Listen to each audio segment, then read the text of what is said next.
പോളിംഗിനിടെ മലപ്പുറം ലോക്സഭാ മണ്ഡലം LDF സ്ഥാനാർത്ഥി V വസീഫിനെ ബൂത്തിൽ തടഞ്ഞു.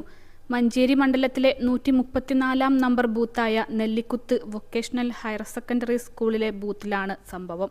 സ്ഥാനാർത്ഥിയുടെ കാറാണ് തടഞ്ഞത്. വൈകിട്ട് 5:50-നാണ് സംഭവം. വോട്ടെടുപ്പ് കഴിയാൻ നിമിഷങ്ങൾ മാത്രം ബാക്കി നിൽക്കെയാണ് സംഭവം. ഇത് ചെറിയ വാക്കേറ്റത്തിന് ഇടയാക്കി. തുടർന്ന് തന്നെ കയ്യേറ്റം ചെയ്തവർക്കെതിരെ കേസെടുക്കാതെ മടങ്ങില്ലെന്ന് കാണിച്ച് സ്ഥാനാർത്ഥി ബൂത്തിൽ കുത്തിയിരുന്ന് പ്രതിഷേധിച്ചു. LDF പ്രവർത്തകരും ഒപ്പമുണ്ടായിരുന്നു. ശേഷം പോലീസ് എത്തി കേസെടുക്കുമെന്ന് അറിയിച്ചതോടെയാണ് മടങ്ങിയത്. UDF പ്രവർത്തകനെ പോലീസ് കസ്റ്റഡിയിലെടുത്തു.